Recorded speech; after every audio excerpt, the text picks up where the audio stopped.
So guys এই বন্ডার 50 কে celebration করতে গিয়ে কি করলাম দেখো। তো দুপুরে খাওয়া দাওয়া করার পর আমার হেলিকপ্টারটা নিয়ে একা একা যাচ্ছি। তারপর নগর মধুরিমা দোকানের সামনে চলে এলাম, কারণ এখানে একটা সুন্দর ভালো দেখে কেক নেবো। আর কেকটা দেখছো এত সুন্দর কেক নিয়ে নিয়েছি, তো এখন ভালোভাবে সার্ভিসিং হবে, মানে সেলিব্রেশন করবো। তো তাই তো দেখতে পাচ্ছ কত কষ্ট করে নিয়ে যাচ্ছি কেকটা। তারপর ফাইনালি পৌঁছে গেলাম নগরের ফার্ম, আর দেখি কেউ আসেনি। আর সবার আস্তে আস্তে সবগুলো আমি রেডি করে রেখে দিই। আর আমার একটা মনে খুব খুশি হয়েছে, কারণ এরকম ভাবে সেলিব্রেশন আমিও করবো, শুধু তোমাদের একটু সাপোর্ট চাই। তারপর দেখি এদিকে রাহুল ভাই এসেছে, তাই হাতটা মিলিয়ে নিলাম, তো তুমি ভাইরাল হবা। তো এদিকে দেখি সেই ভাইরাল মার্কস কুইন চলে এসেছে, তো এই মার্কস কুইনেরই আজকে সেলিব্রেশন হবে। তো এদিকে সুমন ভাই একা একা এসেছে, ভাবিকে নিয়ে আসেনি। তারপর দেখি সব ভাইরাল রাইডার গুলো চলে এসেছে। ভাইরাল রাইডার মানে মাসুদ রাইডার। তো আজকে আমরা সবাই একসঙ্গে আছি, আজ ভালো এনজয় হবে। তারপর দেরি না করে সবাই মিলে একসঙ্গে সেলিব্রেশন করার জন্য রেডি হয়ে গেছে। এদিকে সেলিব্রেশন করার আগে একটু আদর ভাইয়ের সঙ্গে একটু মজা করে নিচ্ছি, আর এদিকে সঙ্গে সঙ্গে আমার সঙ্গে মজা করে নিল।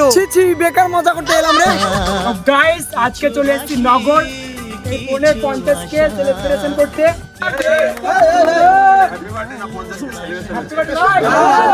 50 কে সেলিব্রেশন, ও 50 কে সেলিব্রেশন, থ্যাংক ইউ জীবন ছুঁয়ে যায়। তো সেলিব্রেশন করার পর ভালো করে কেক গুলো কেটে নিচ্ছি সবাইকে দেবো বলে। এখানে যতজন আছে সবাইকে এক পিস করে দিয়ে দিচ্ছি। এদিকে আজার ভাই আছে, তাই আজার ভাইয়ের সঙ্গে একটু ঠকাঠকি করছিলাম, এই শেষ মেশ খেয়ে নিল। তো আজার ভাইকে ঠকাতে পারলাম না, আজার ভাইয়ের বিয়েতে ঠকাবো। তো এদিকে অনেক ভালোবাসার মানুষগুলো এসেছে, তাই ভালো করে কেক গুলো দিয়ে দিচ্ছি। তো ভালো হলো কেক গুলো দেওয়া হলো। তো শেষে যেটুকুনি আছে সেটুকুনি আজার ভাইকে দেখিয়ে খাচ্ছি আমি।